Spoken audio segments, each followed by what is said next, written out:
दो बिहारी बहू की रसोई। घर के ड्राइंग रूम में टेबल पर मिठाई, चाय और समोसे रखे होते हैं। दरवाजे से बिचौलिया शर्मा जी के घर में आता है, हाथ में एक पुरानी डायरी लिए होते हैं। नमस्ते चौधरी साहब, जैसा आपने कहा था, दो अच्छे घरों की लड़कियां मिल गई हैं, एक पटना से एक गया से। दोनों पढ़ी लिखी, संस्कारी और घर संभालने वाली हैं। ठीक है शर्मा जी, बिना ज्यादा बात बढ़ाए रिश्ता पक्का कर दो। हमारे छोटे बेटों के लिए यही ठीक रहेगा। पर जी, जरा लड़कियों के घर वालों से बात तो कर लेते, थोड़ा मिल तो लेते।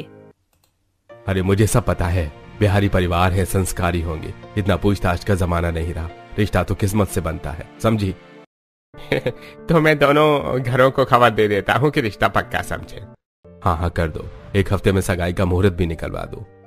शर्मा जी सिर झुकाकर बाहर चले जाते हैं। सारा परिवार चाय के कप को लेकर बैठ जाते हैं। सास थोड़ी परेशान होती है। बड़ी बहू रीमा अपनी बात खुलकर सबके सामने कहती है। मम्मी जी, एक बात कहूँ, बुरा ना मानिएगा। हाँ बेटा बोल। ये जो दोनों रिश्ते पक्के हुए हैं ना, पटना और गया की बहुओं के, मुझे नहीं लगता ये हमारे घर के लिए सही होंगे। क्यों रीना, क्या कमी है? सुना है दोनों लड़कियां पढ़ी लिखी और संस्कारी हैं। मम्मी जी, संस्कार की बात अलग है, पर हमारे यहाँ की रीत रिवाज, तौर तरीके, पहनावा सब अलग है। बिहारी बहुएं हमारी तरह नहीं होती। उनका कल्चर अलग, उनकी बोली अलग, उनका रहन सहन तक बिल्कुल हमसे मेल नहीं खाता। बेटा, अब इसमें मैं क्या कर सकती हूँ? तेरे पापा ने तो बिना किसी से पूछे रिश्ता पक्का कर दिया है। मम्मी जी देखिए, मैं आपको साफ बोल रही हूँ, बाद में अगर कुछ गड़बड़ हुई तो लोग कहेंगे कि बहुएं मेल नहीं खा रही थी। मुझे डर है कि ये दोनों बहुएं घर में घुल नहीं पाएंगी। मैं समझ रही हूँ, पर तेरे पापा जरा जिद्दी हैं। जो ठान लिया है वो करके ही मानते हैं। आपने तो कम से कम एक बार उनसे कहा भी नहीं। अरे कहा था, पर बोले रीना बहुत सोचती है। औरतों को बस बोलने की आदत होती है। रिश्ता तय कर दिया है तो अब पीछे हटने की कोई जरूरत नहीं है। मम्मी जी, आप जानती है ना हमारे घर में लोग कितना ध्यान देते हैं इमेज पर। अब जब ये दोनों बिहारी बहुएं आएंगी, उनकी बोली और खाना एकदम अलग होगा। बेटा, बात तेरी भी ठीक है, पर अब जो होना था हो गया। अब हमें यही देखना है कि जब आए तो अपने घर के रंग में ढल जाए। ढल जाएंगी तो ठीक है, लेकिन अगर नहीं ढल पाई तो घर में उलझने बढ़ेंगी। मम्मी जी, कभी कभी सोचती हूँ घर की बड़ी बहू होना कितना मुश्किल काम है। आप चिंता मत कीजिए मम्मी जी, जब बहुएं आएंगी मैं खुद संभाल लूंगी। हाँ बेटा, यही सही। तू समझदार है और तेरे जैसा साथ हो तो सब ठीक ही हो जाएगा। कुछ दिनों बाद दोनों बेटों की शादी हो जाती है। शर्मा परिवार के घर के बाहर ढोल नगाड़े बज रहे होते हैं। गेट पर झिलमिलाती झालरें, फूलों की माला लटकी होती है। अरे सुनो, देखना आज दोनों बहुएं आएंगी तो घर में एक नई रौनक आ जाएगी। हाँ हाँ देख तो रहा हूँ, पूरा मोहल्ला हमारे घर की सजावट देखने आया है। अब तो बस बारात का इंतजार है। तभी दोनों दुल्हने कार से उतरी तो सबकी नजर उन पर टिक गई। बड़ी बहू मंजरी लाल रंग की साड़ी में, बड़ी गोल बिंदी, माथे पर सिंदूर की लंबी रेखा और हाथों में भारी लाल लाल चूड़ियां पहने होती है। कमर में कमरबंद चमक रहा होता है और गले में बड़े बड़े हार होते हैं। छोटी बहू रजनी पीले रंग की साड़ी, माथे पर छोटी गोल बिंदी, लेकिन कानों में बड़े बड़े झुमके और नाक में बड़ी नथ होती है। मम्मी, ये तो पूरी बिहारी फिल्म की हीरोइन लग रही है। इतनी भारी साड़ी कौन पहनता आजकल? बेटा, हर जगह का अपना तरीका होता है। मंजरी पाँव से चावल के कलश को पैर मारती है। लाल रंग के पाँव के निशान घर के फर्श पर पड़ जाते हैं। अरे दीदी, देखी ना, हमार पैर का निशान पूरा घूम के बन गया है। अब तो घर में लक्ष्मी रहा। हाँ बब्बुनी, अब तक का पूरा घर हमार ही है। उनकी हंसी इतनी तेज थी कि सामने खड़ी जेठानी रीमा ताना देते हुए कहती है। वाह भाई, अभी तो घर में घुसी हैं और अब से हमारा घर कह रही हैं। सास रीमा की ओर देखकर इशारा करती है। रीमा, आज तो शादी का दिन है, कुछ मत बोलो। अगले दिन सुबह से ही आंगन सास दोनों बिहारी बहू मंजरी और रजनी को अपने पास बुलाती है और पहली रसोई के बारे में बताती है। बेटा, आज पहली रसोई है, सबके लिए अच्छा सा खाना बनाना। जी माँ जी, बिल्कुल। आप उंगलियां चाटती रह जाएंगे, ऐसा खाना बनाएंगे। ठीक है बेटा, अब जाओ, लगो काम पर। रसोई में मंजरी और रजनी दोनों साड़ी का पल्लू कसकर बांध लेती हैं। मंजरी गैस चालू करती है, रजनी मसाले तैयार करती है। दोनों सारा खाना बिहार का ही बना देती हैं। लिट्टी चोखा, आलू चना की सब्जी, भात और दाल पिटिका, सत्तू का पराठा, टमाटर की चटनी और खट्टी रायता। जब खुशबू पूरे घर में फैलती है तो सास और ससुर मुस्कुराने लगते हैं। एकदम गांव की खुशबू और गांव का स्वाद, मजा आ गया। सब लोग डाइनिंग टेबल पर बैठे होते हैं। रीमा जेठानी ने धीरे से चम्मच उठाती है और लिट्टी का एक टुकड़ा उठाकर चेहरे पर बनावटी मुस्कान दिखाते हुए। हाँ ठीक है, थोड़ा ज्यादा सरसों का तेल है बस। भाभी आपने इतना तेल क्यों डाला? हमारे यहाँ तो हम डाइट फूड खाते हैं। हमरे यहाँ तेल में ही स्वाद बसल हो, ये बिना तेल के खाना तो जान बिना था इनके जैसे। सबके चेहरे पर हंसी छूट जाती है, लेकिन रीमा के चेहरे पर चिढ़ापन दिखता है। पहली रसोई में इतना स्वादिष्ट खाना, अरे बेटा बहुत बढ़िया बनाया है तुम दोनों ने। तीसरे दिन घर में मुंह दिखाई का फंक्शन होता है। आस पड़ोस की औरतें आई होती हैं। वाह कितनी सुंदर बहुएं हैं, थोड़ी ज्यादा सजी है ये तो। मंजरी और रजनी दोनों ने चमकदार साड़ियां पहनी होती हैं। बड़े हार, मोटी बिंदी और चूड़ियों की छनछनाहट गूंज रही होती है। हर किसी को देखकर दोनों हंसकर नमस्ते करती हैं। अरे बेटा कैसा लग रहा है ससुराल? अब बहुत बढ़िया, सब लोग बहुत नीक हैं। हम तो सोच रहे हैं ससुराल में डरावन लोग रहेंगे, लेकिन सब मस्त हैं। दोनों एक ही सवाल के दो अलग अलग जवाब देती हैं। औरतें हंसने लगती हैं। अरे देखो दोनों के जवाब भी अलग अलग हैं। रीमा सास के बगल में खड़ी होती है। मम्मी जरा ध्यान रखना, ये दोनों तो एक साथ रेडियो की तरह चालू हो जाती हैं। पूछो कुछ और जवाब दो दो। नई बहुएं हैं रीमा, सब सीख जाएंगी, बस वक्त दो। कुछ पड़ोसन ने फुसफुसाने लगती हैं। देखा बिहारी है ना, इसीलिए थोड़ा तेज बोलती हैं। हाँ हाँ, नई नवेली लगती भी नहीं, इतना खुलकर बोल रही हैं। मंजरी और रजनी हंसी में मगन रहती हैं। उन्हें किसी की बातों की कोई परवाह नहीं होती। अगली सुबह मंजरी और रजनी दोनों अपने पल्लू सिर पर डालकर झाड़ू बाल्टी लेकर निकलती हैं। दीदी देखी कितना धूल जमल है, शहर में लोग इतना सफाई न करत होंगे का? अरे ये सब तो रोज का काम है बबुनी, जब तक पानी से पूरा घर न धो दे तब तक मन ही न माने। दोनों झाड़ू से फर्श साफ करती हैं। सामने रीमा और रिया खिड़की से झांक रही होती हैं। भाभी ये दोनों तो जैसे गांव का पंचायत भवन साफ कर रही, इतना पानी कौन डालता है घर में? इनको कोई बताओ, यहाँ हर चीज मशीन से होती है। बाल्टी भर भर पानी डालने से फर्श का कलर ही उतर जाएगा। किचन के पास ही कपड़े धोने की मशीन रखी होती है, लेकिन मंजरी और रजनी दोनों मशीन की तरफ देखती भी नहीं। रजनी हाथ में साबुन लेकर बाल्टी में कपड़े डाल देती है। दीदी देखी मशीन से धोने में मजा कहाँ, ये देखी हाथ से धोने में कितना झाग आ रहा है। सही कहलू बबुनी, मशीन तो कपड़ा चमकावे ना, हाथ का जोर ही असली सफाई है। दोनों हंसते बतियाते कपड़े धो रही होती हैं। तभी रीमा और रिया वहां आ जाती है। मंजरी रजनी, मशीन रखी है धोने के लिए, क्या पुराना जमाना चला रखा है तुमने? अरे दीदी हम तो बस अपने तरीका से कर रहे हैं, मशीन में दिल ना लगल। भाभी अब तो मोहल्ले वाले बोलेंगे कि शर्मा परिवार में नई बहुएं आई हैं, ये वॉशिंग कंपनी खुली है। सब हंस पड़ते हैं, लेकिन रीमा के चेहरे पर गुस्सा होता है। धुले हुए कपड़ों की बाल्टी लेकर दोनों बहुएं बाहर जाती हैं। छत पर जाने की बजाय वो घर के सामने सड़क किनारे एक पुरानी बांस की डंडी देखती हैं। उस पर एक लाल रंग की रस्सी बांध देती हैं। ये देख बबुनी, बढ़िया से हवा लगत है, कपड़ा जल्दी सूख जाई। हाँ दीदी छत पर कौन जाई, यही लगाते हैं, सबको दिखेगा भी कि हम कितनी सफाई रखे हैं। थोड़ी देर में पूरी रस्सी पर सूखते कपड़े लटके होते हैं। सब झंडे की तरह हवा में लहरा रहे होते हैं। पास से गुजरने वाले पड़ोसी एक दूसरे से मुस्कुराकर देखते हैं। भाभी बाहर डंडी पर कपड़े टांग दिए, अब तो पूरा मोहल्ला देखेगा हमारे ब्रांडेड कपड़े। मम्मी ये तो हद हो गई, इतनी बड़ी छत खाली पड़ी है और इन्हें बाहर कपड़े सुखाने का शौक है। अरे रीमा समझ जाएगी धीरे धीरे, अभी इन्हें आदत बदलने में वक्त लगेगा। अगले दिन रसोई से सरसों के तेल की खुशबू फैली होती है। रसोई में दोनों बहुएं जोर शोर से काम कर रही होती हैं। अब बनी थोड़ा और तेल डाल, बिना तेल के सब्जी में जान ना आवे। हमारे बाबूजी कहते थे तेल ज्यादा डालो तो सब्जी चमक उठे। ड्राइंग रूम में बैठी रीमा और रिया नाक पर रुमाल रख लेती हैं। ओह गॉड, ये लोग हर चीज में तेल डाल देती हैं। ऐसे खाना खाकर तो 3 दिन में वजन दुगना हो जाएगा। भाभी अब तो हमें जिम जाना पड़ेगा। इतने में दोनों बहुएं थाली लेकर आती हैं। बैंगन का भरता, आलू चना की सब्जी, तलवा पराठा और ऊपर से घी का तड़का लगा होता है। दीदी खाइए, तेल वेल सब भगवान का प्रसाद, सब अच्छा होता है।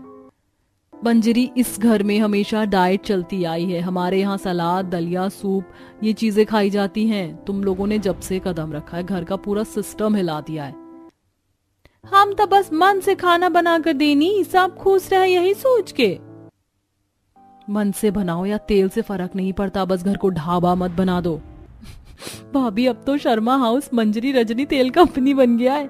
हाँ हाँ बोल लीजिए, लेकिन पेट तो आप लोग भी भर के खाते हैं ना। बेटा रीमा, रिया, तुम्हें पता है ना इनका तरीका अलग है। और मंजरी, रजनी, तुम लोग भी थोड़ा समझो, हर घर की अपनी मर्यादा होती है। हम समझ गई मम्मी जी, लेकिन तेल बिना खाना फीका लगेला। तो थोड़ा थोड़ा कम डालो ताकि सब खुश रहें। परिवार में तकरार नहीं, स्वाद बढ़ना चाहिए। ठीक है मम्मी जी, अब से थोड़ा तेल कम डालब, लेकिन स्वाद वही बिहारी रखब। कम तेल ज्यादा ड्रामा, यही तो हमारी फैमिली स्पेशलिटी है। सब हंसने लगते हैं। धीरे धीरे ये बहुएं बदलेंगी भी और घर का रंग भी बदल देंगी, पर अपने देसीपन की खुशबू कभी नहीं जाएगी। शहर के सबसे बड़े मॉल के बाहर चमचमाती कार आकर रुकती है। पूरा परिवार गाड़ी से उतरता है। दरवाजे खुलते ही दोनों बहुएं उत्साहित होकर बाहर निकल जाती हैं, जैसे किसी मेले में पहली बार आई हों। अरे दीदी का जगह है, देखी इतना बड़ा भवन, इधर तो लिफ्ट भी कांच का बना है। हाँ बाबूनी, का गजब चमचमाता है। हमारे गांव में तो इतना बड़ा शादी का घर भी ना होगा। पास खड़ी रीमा और रिया के चेहरे पर शर्म और चिढ़ दोनों दिखती हैं। लोग इधर उधर मुड़कर देखने लगते हैं। रिया, जरा देखो इन्हें कैसे बोल रही, सब लोग सुन रहे हैं। अब भाभी भाभी मैं नहीं बोल रही, ये दोनों तो मानो लाउड स्पीकर लेकर आई हैं। एस्केलेटर पर चढ़ते समय रजनी डरकर पीछे हट जाती है। अरे दीदी, ये चलत फर्श है, नीचे पैर रखो तो खींच लेता का। लोग मुड़कर देखने लगते हैं। पास खड़ा एक बच्चा हंस पड़ता है। अरे बबुनी डर मत, देख हम कैसे जा रहे हैं। वो दुपट्टा संभालते हुए एस्केलेटर पर पैर रखती है, लेकिन पैर फिसल जाता है और राघव दौड़कर उसे पकड़ लेता है। मंजरी, थोड़ा ध्यान से, यहाँ सब लोग देख रहे हैं। अरे देख लीजिए ना, सबका तो काम यही है देखने का। रीमा और रिया एक दूसरे की तरफ देखकर सिर पकड़ लेती हैं। सब एक बड़े बुटीक में जाते हैं। कपड़ों की चमक दमक देखकर रजनी का मुंह खुला रह जाता है। अरे दीदी देखी, इस साड़ी में तो कुछ भी कपड़ा ना है, ये लोग कैसे पहन लेते हैं। पास खड़ी सेल्स गर्ल हल्की मुस्कान दबा लेती है। सही कहत बाबूनी, इतना महंगा दाम, ऊपर से कपड़ा भी आधा। बिहार में तो इतना में 5 साड़ी मिल जाए। पास खड़े 2 कॉलेज गर्ल्स एक दूसरे को देखकर हंसती हैं। मम्मी देखिए ना, लोग हंस रहे हैं। अरे रहने दो, नई जगह है, थोड़ा एक्साइटमेंट है। रजनी अचानक एक मैनिक्विन को छू लेती है। अरे ये कौन बाला है, पूरी जम गई है। मैडम वो डमी है। ओह, तो आदमी नहीं है, बढ़िया बढ़िया। फिर वो हंसते हुए मंजरी से बोलती है, दीदी देखी ना, हमको लगा जिंदा है, ये तो हमसे भी गोरी है। पूरा फ्लोर हल्के हल्के हंसियों से गूंज रहा होता है। रीमा और रिया का चेहरा शर्म से लाल पड़ जाता है। राघव और आयुष दोनों मंजरी और रजनी को रोकने की कोशिश करते हैं। रीमा, थोड़ा धीरे बोलो, सब लोग सुन रहे हैं। आखिर ये नई है, शहर देख रही है पहली बार। तो क्या हुआ, इस सब का मतलब ये नहीं कि सबके सामने तमाशा करे। भाभी, हर किसी का अपनापन अलग होता है। तुम बोलती हो अंग्रेजी में, ये बोलती है देसी में, दोनों अपने अपने रंग हैं। बस यही तो प्रॉब्लम है इनका, रंग जरा ज्यादा देसी है। भाभी, हर किसी को वक्त दो। आज आप शर्मिंदा हो, कल शायद आप इन्हीं पर गर्व करो। रीमा कुछ नहीं बोलती, बस मुंह फेर कर खड़ी रहती है। सब लोग कार में बैठ जाते हैं। सास बीच में बैठी होती है। मंजरी, रजनी बेटा, हर जगह जाने का एक तरीका होता है। देखो मॉल में इतने लोग हैं, वहाँ जाकर इतनी तेज आवाज में बात नहीं करते ना, इतनी जोर से हंसते हैं। जैसे तुमने आज किया ना, सब लोग बातें बना रहे थे। मम्मी जी, लोग तो हर जगह बात बनाते हैं, हम तो बस हंस खेल कर बातें कर रहे थे, इसमें बेइज्जती कहाँ की हो गई। हाँ मम्मी जी, हंसी में क्या बुराई है, खुश रहें यही तो जरूरी है। खुश रहना बुरा नहीं है मंजरी, लेकिन लोगों के बीच मर्यादा भी जरूरी होती है। मर्यादा का क्या मतलब है, मुंह सिल लेना है क्या? अरे जहाँ जाए हंसी मुस्कान बांटना चाहिए, यही तो बिहारी ठाठ है। ठाठ तो ऐसा है कि सब लोग देखते रह जाए। अरे देखने दो ना, जो अलग होता है वही याद रहता है। बेटा मैं मना नहीं कर रही, बस थोड़ा संभल कर रहो। कभी कभी सभ्यता दिखाने के लिए चुप रहना भी जरूरी होता है। हम समझ गई मम्मी जी, लेकिन हम ऐसे ही हैं, दिल से बोलते हैं, दिल से हंसते हैं। अगर लोग समझे तो अच्छा, नहीं समझे तो उनका नसीब। अगले दिन रिया अपने कमरे में कपड़े रख रही होती है। मंजरी और रजनी कमरे में आती हैं और हंसते हुए कहती हैं, दीदी कपड़े हम थोड़ा सा संभाल दें, आपका काम जल्दी खत्म हो जाएगा। हाँ, और देखो इस तरह पूरा कमरा बराबर साफ दिखेगा। अरे वाह, ये दोनों बहुएं कितनी मददगार है। हम तो बस मजे में कर रही हैं, असली काम तो आप ही कर रही हो। एक दिन शाम को रिश्तेदार घर आते हैं। पूरा परिवार खाने की तैयारी में व्यस्त होता है। रीमा थक हार कर सब्जियां भून रही होती है और रोटियां बेल रही होती है। मंजरी और रजनी धीरे धीरे उसके पास आती हैं। दीदी देखो, अब हम थाली सजाने और चम्मच रख देने में मदद करेंगे, और इस बार रोटियां भी हम 2 मिनट में बना देंगे ताकि आप आराम कर सको। ठीक है, लेकिन ध्यान रखना यहाँ सब कुछ मेरे हिसाब से होना चाहिए। मंजरी और रजनी हंसते हुए काम करने लगती हैं, रोटियां बेलती हैं, थालियां सजाती हैं और चम्मच गिलास सेट करती हैं। रिश्तेदार आ जाते हैं, सब खाने के लिए बैठते हैं। रीमा बहुत थक चुकी होती है। मंजरी और रजनी उसके हाथ धीरे से पकड़कर कहती है, दीदी थोड़ा आराम कर लो, हम सब संभाल लेते हैं। हाँ दीदी, आज आपका हाथ थक गया है, अब हम देख रहे हैं कि सब ठीक है।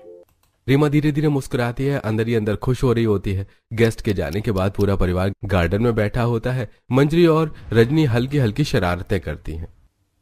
दीदी अब अगली बार हम सबको बताएंगे कि थाली में कौन क्या पसंद करता है, हम हिसाब से रख देंगे, और अगर कोई ना खाए तो हम हंसी मजाक में उसे उकसाएंगे। भाभी आप दोनों तो हर काम में मजा डाल देती हैं।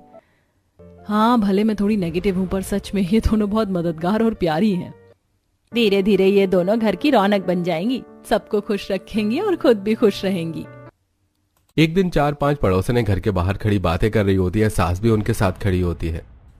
अरे सुशीला जी, आप ही बताइए, ये कैसी बहुएं लाई हैं घर में? सुबह से इतनी ऊंची आवाज में बोलती हैं कि गली के दूसरे छोर तक सुनाई देता है।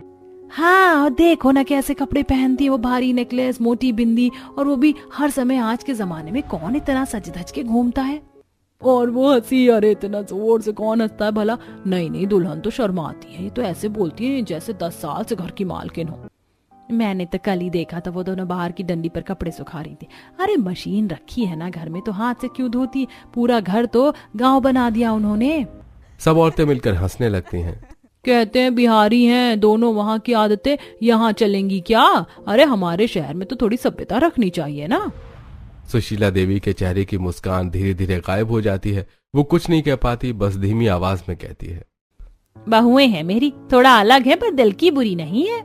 बाकी औरतें बातों में लगी रहती हैं। सास धीरे से वहां से हट जाती है और घर के अंदर चली जाती है। गेट के पास मंजरी और रजनी खड़ी होती हैं। वो दोनों झाड़ू लेकर बाहर सफाई कर रही होती हैं और दोनों सब कुछ सुन लेते हैं। देखी ना दीदी, सब क्या क्या बोल रही थी हमारे बारे में, इतना बुरा बोल रही थी। मम्मी जी बेचारी कुछ बोल भी नहीं पाई। हाँ, मम्मी जी का चेहरा देख के तो मन ही रो पड़ रहा था, कितना शर्मिंदा लग रही थी। दीदी क्या हम इतने बुरे हैं? हम तो बस अपने मन से काम करते हैं, किसी को उल्टा नहीं बोलते। फिर भी मम्मी जी को आज 4 औरतों के सामने झुकना पड़ा। वो बोलते बोलते थोड़ा रुक जाती है, आंखों में नमी होती है। अरे नहीं रे बबुनी, तू इतना मत सोच, हम लोग बुरे नहीं है, हम तो दिल के साफ लोग हैं। दिल के साफ लोग कभी किसी को शर्मिंदा नहीं करते। पर दीदी आज तो ऐसा लग रहा था जैसे हमारी सच्चाई भी गलत साबित हो गई। देखो सबको वक्त लगता है हमें समझने में, मम्मी जी भी हमारी अपनी है, क्या पता किसी और बात पर बुरा मान गई हो। अब तो ज्यादा मत बोल, दिल छोटा नहीं करते हम बिहारी लोग। कुछ देर बाद सास अंदर आ जाती है। उनका चेहरा उतरा होता है, आंखों में हल्की चिंता होती है। दोनों बहियां तुरंत उनके पास आती हैं। मम्मी जी अब ठीक है ना? हाँ बेटा कुछ नहीं, बस यूं ही सिर थोड़ा भारी लग रहा है। आप ज्यादा मत सोचिए मम्मी, लोग तो कुछ ना कुछ बोलते ही हैं, हम तो वैसे ही रहेंगे जैसे हैं, सच्चे और साफ दिल के। सास हल्का सा मुस्कुराती है, उनकी आंखों में अभी भी चिंता दिखती है। दोनों बहुएं धीरे से उनका हाथ पकड़ लेती हैं। मम्मी जी हम जानते हैं आपको लोगों की बातें बुरी लगी, लेकिन आप हम पर भरोसा रखिए, हम कभी आपको शर्मिंदा नहीं होने देंगे। मुझे मालूम है बेटा, तुम दोनों अलग जरूर हो लेकिन दिल से सच्ची हो। एक दिन दोपहर का समय होता है। घर पर कोई नहीं होता सिवाय दोनों बिहारी बहू के। सास अपने मायके गई होती है, जेठानी किसी रिश्तेदार के यहाँ पार्टी में, और नंद कॉलेज गई होती है। दोनों देवरानियां घर के कामों में लगी होती हैं। एक बहू आंगन में पोछा लगा रही होती है, दूसरी रसोई में सब्जी बना रही होती है। तभी गेट की घंटी बजती है। मंजरी अपना पल्लू ठीक करके गेट खोलने जाती है। आप कौन है जी? गेट पर 2 आदमी खड़े होते हैं, सूट बूट में, हाथों में फाइल और टैबलेट लिए होते हैं।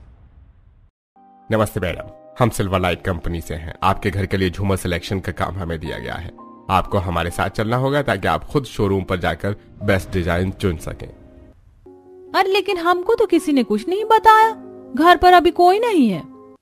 मैडम हम दोबारा नहीं आ सकते, ये कंपनी के ऑर्डर का मामला है, हमें आज ही कंफर्मेशन चाहिए। आप दोनों चलिए और साथ में हम गाड़ी में ले चलते हैं। देखिए हमें ज्यादा कुछ नहीं पता, बड़ी बहन घर पर नहीं है, पहले हम उनसे बात कर लेते हैं। वो मोबाइल उठाकर जेठानी रीमा को कॉल करती है, लेकिन रीमा फोन नहीं उठाती। 2-3 बार ट्राई करने पर भी कोई जवाब नहीं मिलता। मैडम हमारे पास समय नहीं है, कृपया चलिए नहीं तो ऑर्डर कैंसिल हो जाएगा। दोनों बहुएं एक दूसरे की ओर देखती हैं। चलो दीदी चल लेते हैं, वरना बाद में डांट भी सुननी पड़ेगी। ठीक है चलो। दोनों झिझकते हुए गाड़ी में बैठ जाती हैं और गाड़ी चमचमाते शोरूम के सामने रुकती है। बड़ी बड़ी शीशे की खिड़कियां, अंदर महंगे झूमर चमक रहे होते हैं। दोनों बिहारी बहुएं पहली बार इतने आलीशान माहौल में आती हैं।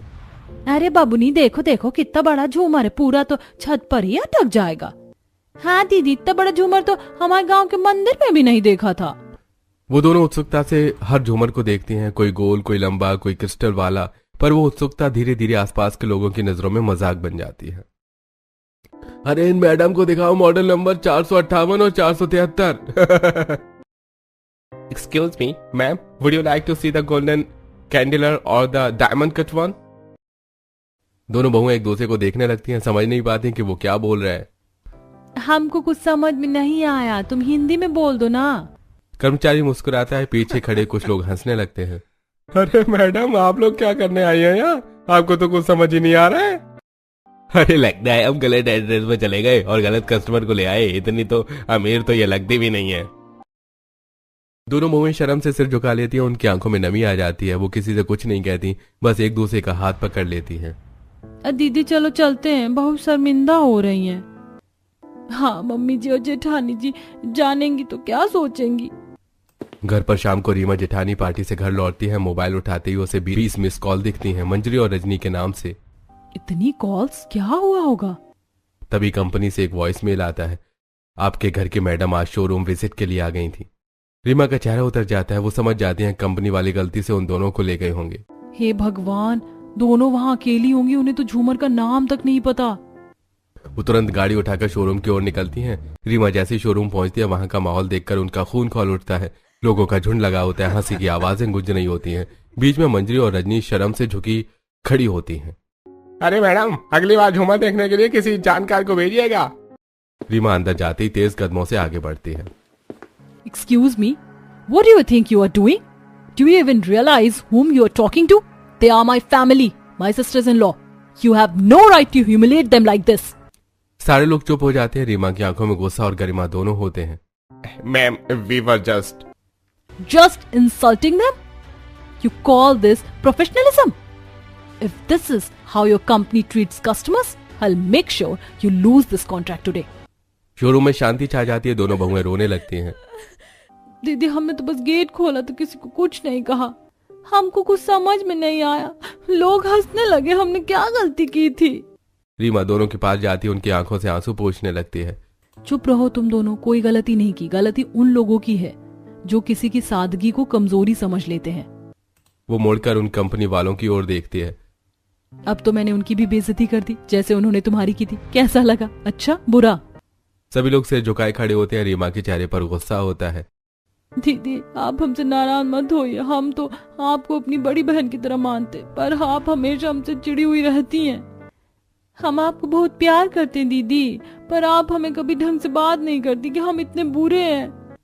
रीमा की आंखें भर आती हैं। वो दोनों को गले से लगा लेती है। नहीं तुम बुरी नहीं हो, मैं गलत थी, तुम दिल की बहुत अच्छी हो। मैं तुम्हारे तरीके नहीं समझ पाई, इसीलिए तुमसे चिढ़ गई थी, पर आज देख लिया तुमने, जितनी सच्चाई है उतनी शायद हम में भी नहीं। तीनों की आंखों में आंसू बह रहे होते हैं। रीमा दोनों को गले लगाते हुए कहती है, अब से हम तीनों बहनें हैं, कोई ऊंच नीच नहीं है, हम मिलकर इस घर को सबसे प्यारा घर बनाएंगे।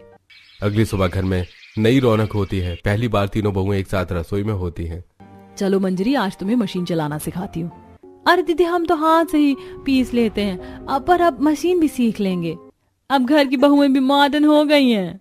तीनों खिलखिलाकर हंस पड़ती हैं। कुछ देर बाद सास घर आती है। वो तीनों को साथ हंसते हुए देखती हैं तो वाह, ये तो मेरा सपना था, मेरी तीनों बहुएं एक साथ। माँ जी अब सब मिलजुल कर रहेंगे, कोई किसी से बड़ा छोटा नहीं है। बेटा यही तो असली घर होता है, जहाँ हर बहू घर की बेटी बन जाती है।